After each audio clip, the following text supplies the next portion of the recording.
বাড়ছে জনসংখ্যা, কমছে মানুষ। জনসংখ্যা বাড়ছে, কমতেছে মানুষ, খেয়াল করছেন? এখন প্রশ্ন করতে পারেন যারা জনসংখ্যা তারা কি মানুষ না? তারা সবাই মানুষ না, তারা সবাই মানুষ না। এখন প্রশ্ন করতে পারেন কেন মানুষ না? আসুন, কিছুক্ষণ আগে ফেসবুকে স্ক্রল করতে গিয়ে একটা নিউজ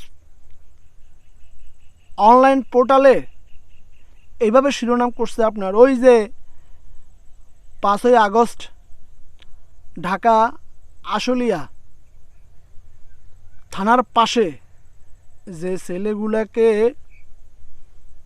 গুলি করে হত্যা করার পর পিকআপ গাড়িতে তুলে পেট্রোল ডিজেল দিয়ে জ্বালিয়ে দেওয়া হয়েছে,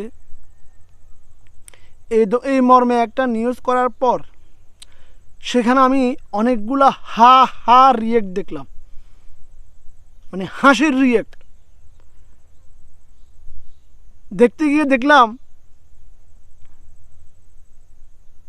সবগুলাই মোহাম্মদ অমুক মোহাম্মদ তমুক লাগানো। তার মানে বেশিরভাগ সংখ্যা হলো মুসলমান। ভাবতে পারেন, ভাবনাতে আসে, কল্পনাতে আসে, অপরাধ যাই হোক, যে ধরনের অপরাধ হোক, গুলি করে হত্যা করার পর পেট্রোল ডিজেল ঢেলে আগুন লাগিয়ে জ্বালিয়ে দেওয়ার মতো অপরাধ অবশ্যই তারা করেনি। এতটা অমানবিক, এতটা নির্মম, এতটা নৃশংস হত্যাযোগ্য হত্যাকাণ্ড এমন নিউজে যারা খুশি হয়, যারা আনন্দিত হয়, যারা হা হা রিয়েক্ট দিতে পারে, তাদেরকে কোন দিক থেকে আপনার মানুষ মনে হয়? মানুষ বলতে পারবেন? কোন দিক থেকে আমার বলেন। এবার আসুন, মানুষ এ শব্দের অর্থটা আসলে কি? আমার যেটা মনে হয়, আমি আমার মতো করে ব্যাখ্যা করতেছি। হয়তো এটার অর্থ ডিকশনারিতে আলাদা কিছু হতে পারে। আমার কাছে হচ্ছে, আমি যেভাবে মানুষ শব্দের ব্যাখ্যা করে থাকি, মানুষ মূলত দুটা বাক্যের একটি সমষ্টিগত শব্দ, মান যোগ হুঁশ। মান যোগ হুঁশ, মানহুঁশ, মানুষ। মান অর্থ হলো সম্মান, হুঁশ অর্থ হলো জ্ঞান।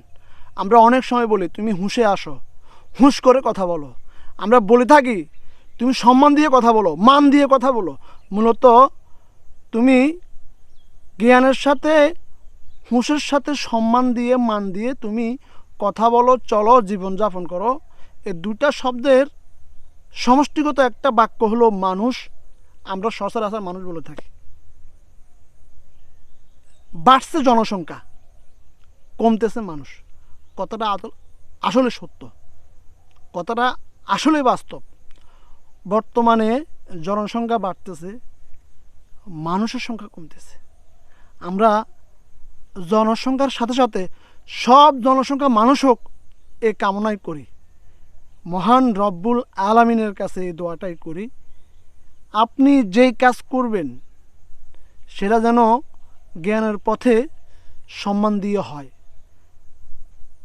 আমরা চাই না আমাদের সমাজে, রাষ্ট্রে হিংসা, বিদ্বেষ, হানাহানি, মারামারি,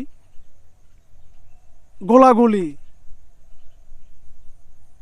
অতি সহজে কারো জীবন নেওয়ার মতো ঘটনা প্রবাহমান থাকুক, চলুক, এটা আমরা কেউ চাই না। এই ধরনের কাজগুলোকে যারা সাপোর্ট করেন তাদের বিবেককে প্রশ্ন করতে চায়, ওই 6টা লাশের ভিতরে যদি আপনার একটা ভাই থাকতো, ওই 6টা লাশের ভিতরে যদি আপনার বাবা, আপনার আত্মীয় স্বজন থাকতো, আপনি কি হা হা রিয়েক্ট দিতে পারতেন? পারতেন না। এতটা অমানবিক কেন হচ্ছেন? এতটা অমানবিক কি হওয়া আসলে কোনো গুণাবলীর মধ্যে পড়ে? যদি না পড়ে থাকে তাহলে আপনি কেন? আসুন আমরা একে অপরকে ভালোবাসি, তথা সমাজ এবং রাষ্ট্রকে ভালোবাসি। হিংসা, বিদ্বেষ, হানাহানি, মারামারি ভুলে আমরা সবাই বলি যে আমরা বাংলাদেশি, আমরা ভালোবাসতে জানি, আমরা ভালোবাসতে চাই, আমরা ভালোবাসা দিয়ে এই দেশটার এবং এই দেশটার মানুষগুলোকে আগলে ধরতে চাই। অনেক ভালো থাকবেন সবাই।